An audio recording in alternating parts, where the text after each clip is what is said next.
Muy buenos días, mi nombre es Luis Roberto Robles, soy coordinador de investigación en Acuario Michin. El día de hoy, en el contexto del Día Mundial del Océano, vengo a contarles una historia. Con su permiso, voy a comenzar diciendo que vivimos sobre un planeta único en el universo, un rincón del cosmos donde la vida ha emergido en infinitas formas. Y a diferencia de cualquier otro ser, nosotros, la humanidad, tenemos la capacidad de contemplar el universo con asombro, cuestionar nuestra existencia y buscar respuestas a las incógnitas con las que nos desafía nuestro planeta azul. Esta conciencia nos confiere una responsabilidad ineludible: proteger la memoria biológica del planeta. Pero hay una voz que hemos dejado de escuchar, la del océano. Hoy, con mucha humildad, quiero usar mi voz para hablar por el océano. En un tiempo en que la crisis climática y ambiental aún parecen amenazas lejanas, cuando no un mito para muchas personas, el océano es el primer mensajero de estos desequilibrios. Temperaturas elevadas, pérdida de especies, alteraciones climáticas. Mi propósito hoy es convencerles de que no se trata de salvar especies carismáticas como los corales, las tortugas, las ballenas, sino también de salvarnos a nosotros mismos. Primero quiero comentarles quién es el planeta azul. Nuestro planeta es un sistema complejo que se compone de distintos subsistemas. La criósfera, que son aquellos hielos que se forman en los polos; la biosfera, donde está toda la vida; la geósfera, ese interior incandescente y variable; la atmósfera; y la hidrosfera, por supuesto, el océano. Le tomó 4.5 mil millones de años a nuestro planeta formarse y llegar a la historia de hoy. Ha sido una formación donde la mayor parte del tiempo, los primeros 3.800 millones de años, realmente no pasaba absolutamente nada. Se fueron formando los océanos. ¿Y de dónde viene el agua de estos mares que conocemos? Realmente es una hipótesis difícil de demostrar, pero hasta donde sabemos, el agua viene de cuerpos congelados que en la formación del propio sistema solar chocaron contra la Tierra, y esta Tierra en esta posición tan específica logró mantener a través de su atmósfera el agua, a diferencia de otros planetas como Marte o como Venus. Hace unos 500 millones de años, en el Cámbrico, ocurrió una gran explosión de biodiversidad. Las formas de vida empezaron a diversificarse y llegamos hasta el día de hoy. Si nosotros tuviéramos que resumir en 24 horas toda la historia de nuestro planeta, para dimensionar de lo que estoy hablando, imaginemos entonces que esos 4.5 millones de años de la Tierra se condensaran en un solo día. Los primeros océanos aparecerían antes del amanecer. La vida microscópica surgiría apenas al mediodía. Los dinosaurios caminarían sus últimos pasos durante la tarde. Los humanos apenas estaríamos llegando el último segundo de ese día. Y es en ese último segundo donde hemos hecho cambios difíciles de digerir. Pero vamos a ver cómo funciona nuestro planeta azul. Es maravilloso porque, así como lo mencioné al principio, ningún otro planeta tiene estas características, al menos que conozcamos. La energía que viene del Sol es distribuida justamente a través del océano. El océano tiene esta capacidad de llevar el calor y homogeneizar el clima del planeta. Si no fuera así, lo que estaría pasando es que tendríamos noches congeladas y días incandescentes. La vida no sería posible. Lo que quiero decir es que no solo la vida surge en el océano, sino que también se mantiene gracias a este. Y también es importante decir que el océano es el motor, es el clima de nuestro planeta.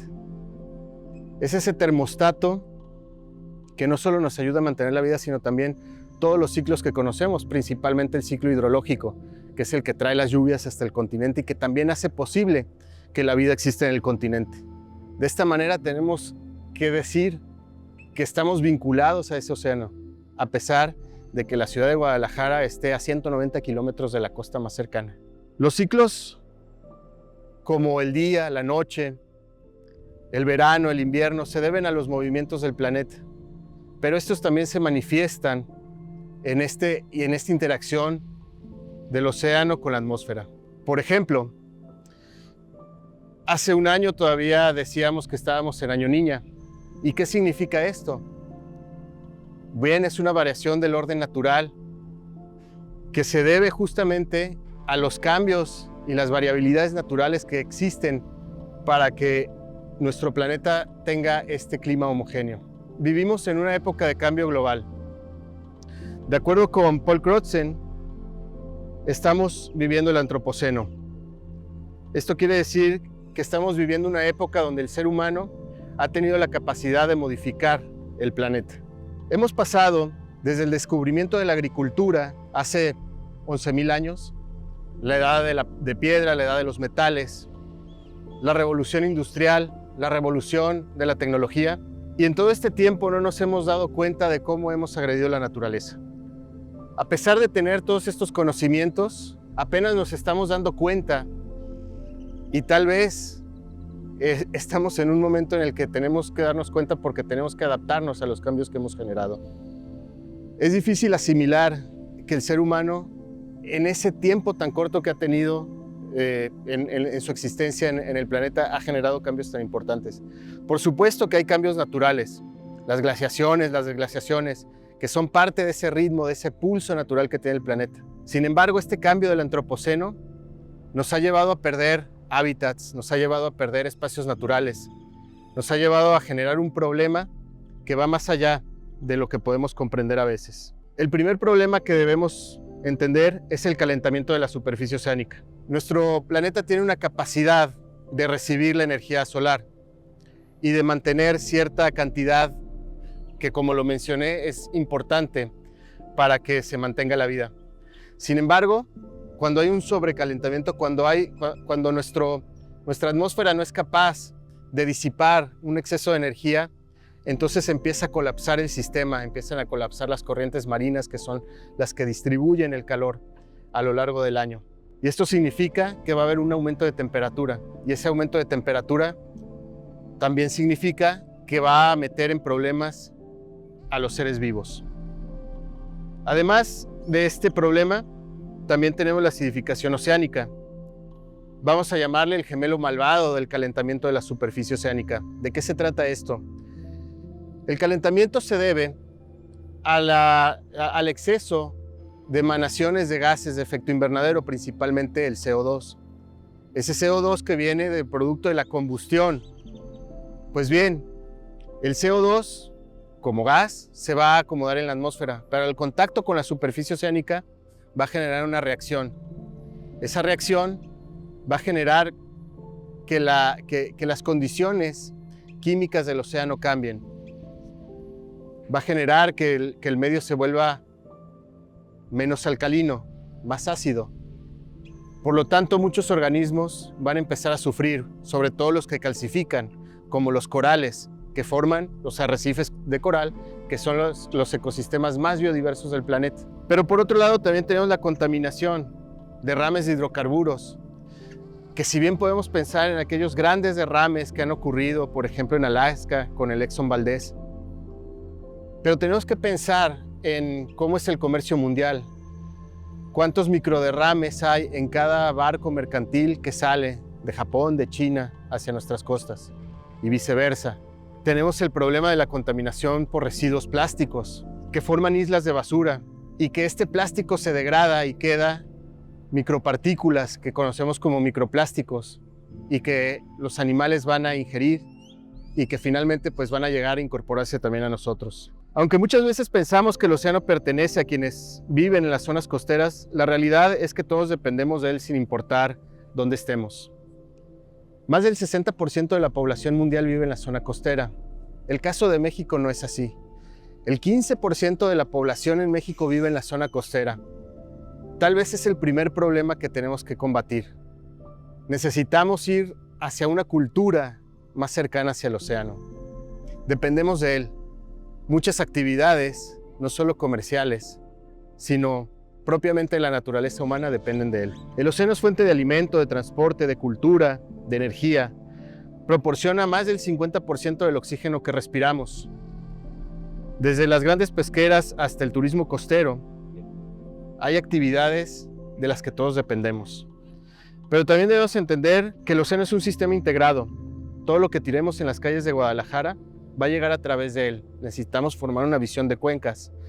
¿Por qué? Porque lo que tiremos aquí se lo va a llevar el drenaje va a llegar al río, el río va a llegar al mar. Existe un concepto emergente llamado alfabetización oceánica, que busca comprender el océano como parte de nuestra cultura, identidad y futuro. Esta alfabetización implica entender que el océano no es solo un recurso económico, sino una entidad viviente, con personalidad jurídica.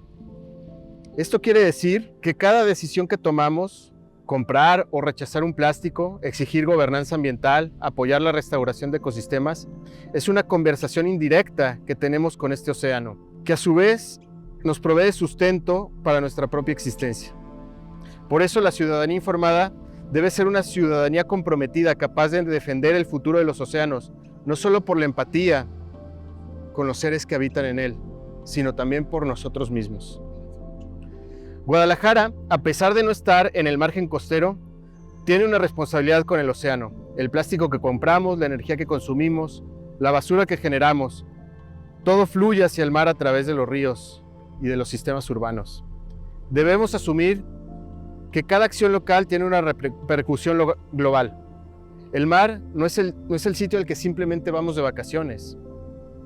Necesitamos construir una cultura oceánica. Necesitamos entender que el mar es parte de nosotros, esté o no esté a la vista. El océano habla desde la fuerza de un huracán, en la periodicidad de un tren de olas, en el murmullo de los corales calcificando, en el canto de una ballena lejana. Nuestra tarea es escuchar ese lenguaje y traducir en acciones. Defender el océano no es defender algo ajeno, es defender la continuidad de la vida, es proteger lo más sagrado que tenemos como especie. La decisión está en nuestras manos. Hagamos que este siglo no sea el siglo únicamente de la tecnología. Hagamos que este siglo también sea el siglo del compromiso ambiental y el siglo por el océano.